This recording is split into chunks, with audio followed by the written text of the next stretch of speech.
네, 한국 정치를 풀어내는 토론 사이다. 여의도 중계석 시간입니다. 여의도 정치 상황을 누구보다 명쾌하게 풀어줄 두 분 오늘도 함께 하십니다. 더불어민주당의 서른 의원 나오셨습니다. 안녕하십니까? 네, 반갑습니다. 민주당의 서른입니다. 네, 국민의힘 홍문표 의원 나오셨습니다. 안녕하십니까? 네, 국민의힘 홍문표 의원입니다. 네, 자 먼저 윤석열 검찰총장 징계 관련해서 얘기를 나눠야겠습니다. 원래 지난 2일에서 오늘 4일로 연기됐고 다시 또 다음 주 10일로 연기됐습니다. 자, 추미애 장관이 절차적 권리를 보장하겠다 이런 얘기를 했는데 일단 뭐 어쨌건 전체적으로 숨고르게 들어갔다 이렇게 볼 수 있겠는데 이 연기 결정 각 당별로 어떻게 보는지 궁금합니다. 먼저 서른님께서 말씀해 주시겠습니까? 네. 그 윤석열 총장 쪽에서 이 방어권 등등을 위해서 연기를 요청을 했죠. 예. 요청을 했기 때문에 그걸 이제 추미애 장관 측에서 받아들였죠. 받아들여서 충분한 방어권을 행사해라. 예. 이런 취지로 우리가 봐야 될 것 같고, 이 대통령께서 그 지시사항이라고 그래가지고 예. 대통령 지시사항이라고 해서 딱 꼽아가지고 이 검찰총장 징계 문제에 있어서는 예. 절차적 정당성 이게 대단히 중요하다. 예. 그리고 공정성이 담보돼야 된다. 이 부분이 이 지적이 되었기 때문에 예. 윤석열 총장 쪽에서 일단 연기를 요청했던 사안이기 때문에 10일까지 연기를 한 것으로 이해를 합니다. 예. 자, 홍문표 의원께서는 뭐 추미애 장관에게 기대 걸 것은 저희는 없다고 봅니다. 이미 뭐 막 가고 있는 그런 상황이기 때문에. 그런데 다행히도 어제 저녁 늦게와 오늘 언론을 통해서 알고 있는데 대통령께서 절차적 정당성 그리고 공정성 그리고 법치적인 그런 그 절차의 순서를 좀 한번 챙겨봐라 하는 말씀이 있었던 것은 예. 아마 10일 연기였는데 큰 영향을 미친 것 같고 상당히 저는 다행이라고 생각이 듭니다. 예. 뭐 아시는 바와 같이 현직 전직 법을 전문으로 하는 법원이나 또는 그 감찰위원 전원이 이 반대를 했었던 일이었고 또 법조인들 중에서도 특히 뭐 고기영 법무부 차관이라든지 1, 2 차관, 차장검사 또 그 2천여 명의 뭐 법학 교수나 전문가들 또 심지어는 참여연대나 대한변호사협회 같은 데서도 이 대통령이 지적은 절차성, 정당성, 공정성 문제가 있다라는 그런 성명 발표와 또는 직을 걸고 사표를 냈었던 이런 엄청난 파급 효과가 있었지 않습니까? 그런데 다행히 대통령의 이와 같은 지침이 저는 좋은 결과가 나올 수 있지 않겠냐 하는 기대를 걸어보고 예. 마지막으로는 이 추 장관께서 국민을 이기는 정치를 지금 해보려고 저렇게 참 있는 없는 모든 것을 동원해서 저렇게 종횡무진 저러고 있는데 저는 대통령께서 늦게라도 이제 국민을 섬기는 정치를 좀 해주셔가지고 지금의 이 문제를 좀 잘 수습하고 정리를 이 대통령밖에 할 사람이 없습니다. 이렇게 해서 이제 어려운 경제라든지 코로나 문제도 잘 좀 연말 안에 수습하는 그런 대통령의 모습으로 가졌으면은 좋겠다 이런 말씀을 좀 드리고 싶습니다. 예. 저는 뭐 그 점에 대해서는 견해를 좀 달리합니다. 검찰 개혁이라는 이 점이 예. 참으로 어려운 문제구나. 노무현 대통령이 돌아가시도 했지만은 검찰 개혁을 하자고 한 부분은 역대 뭐 지금 국민의힘조차도 검찰 개혁하자고 그랬습니다. 예. 오래된 사안입니다. 예. 검찰들이 얼마나 불공정하고 자기들 마음대로 무소불위로 권력을 누리면서 이렇게 해왔다라는 게 뭐 누구든지 다 알고 있는 사실이었기 때문에 검찰 개혁이 최대 화두입니다. 우리가 민주국가라고 하지만은 아직도 마무리 안 된 부분이 검찰 부분에 있습니다.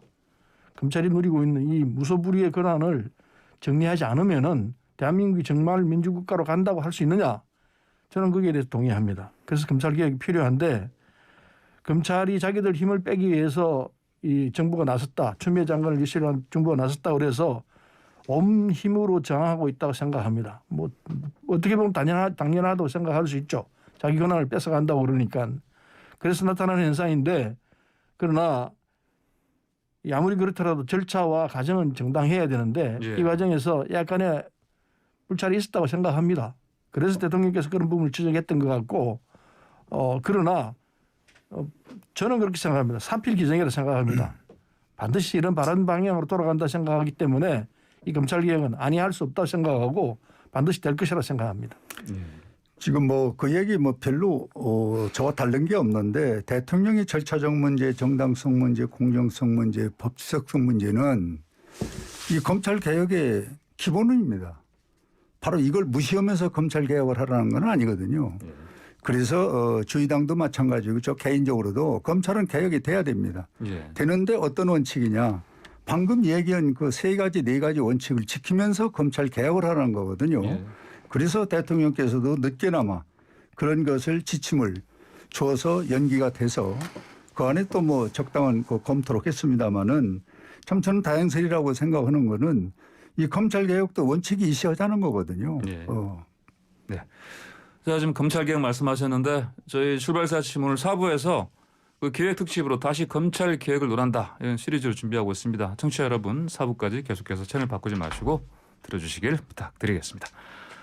자, 그 추미애 법무부 장관이 저 자신의 페이스북 SNS에다가 노무현 전 대통령을 언급하면서 자, 누구도 건드리지 못하는 무서운 집단이 되어버렸다 이러면서 검찰을 비판했습니다. 이게 또 정치권에서 논란입니다. 이 추미애 장관이 올린 이 얘기요. 이게 이제 왜 갑자기 이런 얘기를 또 올렸을까요? 예, 아까 제가 예. 말씀드린 거에 뭐 연장이 있다 예. 생각할 수 있겠는데 예. 아무리 어렵고 힘들어도 네. 검찰 개혁의 소임을 다 해내겠다. 네. 이런 뭐 이제 표현으로 봐야 될 것 같고 네. 이번 사태 본질은요. 검찰 개혁인데 검찰 개혁은 검찰 개혁을 저지하겠다는 정치 검찰들의 일테면은 저항이라고 이렇게 볼 수 있습니다. 이게 네. 본질이라고 봐요. 네. 저는 그렇게 봅니다. 이 모든 권력은 국민으로부터 나옵니다. 모든 권력은 국민으로부터 나오는 건데, 예. 그런데 검찰은 민주적 통제를 지금 받고 있지 않습니다. 그게 문제입니다. 그러다 보니까 무소불위 권력을 휘두르고 검찰권을 낭용해 왔습니다. 뭐 누구든지 알고 있는 사실입니다. 그래서 짜무치기 수사하고 인권 침해하고 피의자 사실 공표하고 표적 수사 등등 이 하루 이틀 문제가 아니고 수십 년간 피해가 누적되어 온 겁니다. 그렇기 때문에 이게 검찰 개혁을 하자고 너도 나도 나와서 똑같은 지금 야당도 똑같은 얘기를 하고 있습니다. 이건 우리 공지의 사실들입니다. 이걸 정리하지 않고서는 우리 사회가 바라갈 수가 없습니다. 그래서 이제 그런 상황에서 검찰이 제대로 된 검찰이라면 검찰이 앞장서서 개혁하겠다고 나서야 되는데 예. 지금 그러지 못하고 검찰은 힘으로 뭉쳐가지고 이 흐름에 대해서 저항하고 있다고 그렇게 보여집니다. 예, 추미애 법무부 장관이 이제 그 페이스북에 올린 이 발언은 이제 검찰 개혁이라는 그 본질을 향해서 지금 뭐 정치 검찰들의 저항에도 불구하고 헤쳐나가겠다 이런 의지를 뭐 다시 한번 밝힌 것으로 봐야겠다 이런 말씀이신 거죠? 네. 분명합니다. 예, 저는 이 추미애 장관이 뜬금없이 노무현 대통령을 인용해서 예, 지금 편히 쉬고 있는 분을 다시 또 이 추운 지금 정치 현장에 끌어내서 자기가 잘못한 것을 많이 무슨 동정이나 받고 덮으려는 식으로 이런 제스처를 얄팍하게 쓰는 것은 이 국민을 속이는 겁니다. 추 장관이 여러분들 다 아시다시피 노무현 대통령을 탄핵하는 주도적인 인물이었잖아요. 그런데 어떻게 그 영전에서 그분을 인용해서 무슨 검찰이 무소불위에 뭐 한다 이런 얘기를 인용한다는 거는 추 장관은 맞지를 않아요. 딴 사람이 한다면 모르지만은.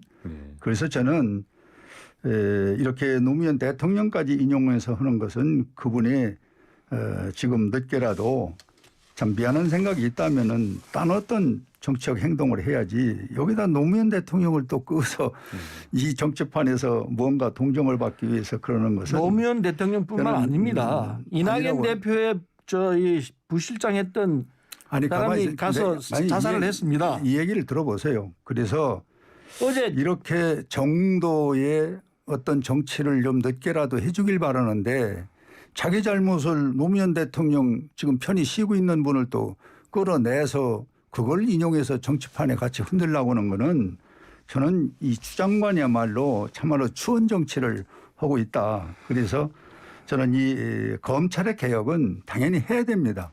그런데 원칙을 갖고 하자는 것이지 그리고 제도를 바꾸는 게 검찰의 개혁이지 사람을 찍어내는 게 검찰 개혁은 아니거든요. 그래서 저는 이 추 장관이 노무현 대통령을 언급한 것은 시기적이나 또 개인이 본인적으로 뒤돌아보면은 맞지 않는 그런 정치적 행위를 했다 이렇게 생각합니다. 네, 홍표 의원께서는 이제 추미애 장관의 노무현 전 대통령을 언급할 자격이 없다. 그리고 이 뭐 이제 동정을 살려는 얄팍한 제스처 이렇게 평가하셨고요. 제도를 바꿔야 되지 사람을 찍어내는 게 아니다. 본질이 이런 말씀이셨습니다. 그래서 제도를 바꾸기 위해서 공수처를 지금 발족시키려고 하고 있는데 국민의힘이 그 제도 바꾸는데 동의를 했습니까? 안 하고 있잖아요. 그 제도 의무는 한 얘기를 하고 있습니까? 제도도 바꾸지 못하게 하고 그리고 제도를 바꾸기 위해서 그 구조를 들여다보니까 검찰총장이 누물에 있으면서 검찰과 야당이 힘을 합쳐가지고 제도를 바꾸지 못하게 하고 있는 이 상황에서 어떻게 제도 운운하면서 얘기를 하고 하실 수 있습니까? 자, 그 제도 문제를 내가 이야기를 한 것은 이 대한민국 검찰을 개인적인 감정보다는 제도적으로 바꿔서 그래도 대한민국 국민이 신뢰할 수 있는 검찰로 가야 된다는 것이 원론의 얘기고 지금 말씀하신 이 공수처 문제는 오늘 여기 별개의 문제인데 지금 검찰이 갖고 있는 기소권 수사권을 다 갖고 있기 때문에 검찰이 지금 상당한 뭐라고 그럴까 좀 일방적인 어떤 수사와 권력을 행포한다는 것인데 그거를 공수처에서 다 갖고 가잖아요. 검찰이 하고 있는 행태는요. 이래서 저는 이 공수처가 갖고 있는 기능을 누군가가 감독할 수 있는 기능이 없어요. 그러면 이번에 위원장 선임하는 데만 해도 7대 6으로 되어 있는 것을 그걸 야당과 협상이 안 된다고 그래서 또 법을 고쳐서 또 공수처를 또 무용지물로 만들고 일방적인 공수처는 안 된다는 거거든요. 근데 뭐 공수처 출범을 못하게 국민의힘이 방해해 왔지 않습니까? 아니 방해하는 게 어디가 있어요. 절차를 밟는 중이지 지금. 공수처는 일단 두더치고 검찰이 하는 행태는요. 노무현 대통령부터 해서 조국 장관 그리고 지금 현재 이루고 있는 이낙연 대표의 이 실장, 이 부실장 여기까지 똑같은 행태로 흐르고 있습니다. 자 그렇게 하나도 변한 게 없어요. 강론을 갖다가 여기다가 대입하는 건 안 맞고 강론이 아니에요. 내용이 여기 똑같은 건 오늘의 아니겠습니까? 주제를 얘기를 하세요. 네, 잠깐 좀 가라앉히겠습니다. 자, 지금 여의도 중계석 서른 더불어민주당 의원과 홍문표 국민의힘 의원과 함께 토론하고 있는데요. 자, 방송 들으시면서 의견 주실 분들은 샵 0945번 50원 유료 문자로 보내주시기 바랍니다. 유튜브에서 YTN 라디오 검색하시면 보이는 라디오로도 함께 하실 수 있습니다. 자, 방금 서른 의원께서 이제 어제 그 이낙연 대표의 그 핵심 사실 측근 참모였죠. 이분이 극단적인 선택을 한 것으로 지금 전해지고 있습니다. 뭐 이런 상황 나온 것도 좀 충격적인데요. 왜 이런 상황이 나왔을까요? 똑같아. 예. 예.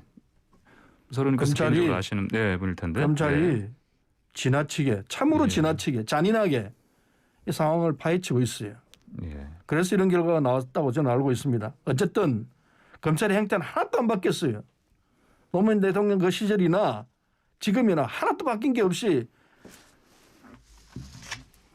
네, 알겠습니다. 자, 이낙연 우리 대표의 측근이 참 이런 선택헌데 대해서는 참 진심으로 유감된 그런 생각을 갖고 있고요. 예. 저는 여기 대해서 사연은 뭐 깊이 모릅니다만 언론 지상 보도만 본다면은 이 옵티머스 사건에 상당히 깊이 연루가 돼서 그래서 이낙연 대표에까지 그런 어떤 영향을 주었다. 이것이 지금까지 나와 있는 우리가 알고 있는 언론 보도의 정황인데 그 이상의 검찰에서 뭘 어떻게 해서 지금 서류연 얘기대로 그 사람이 죽게까지 됐다. 이거는 나는 있을 수 없는 지금 예단이다.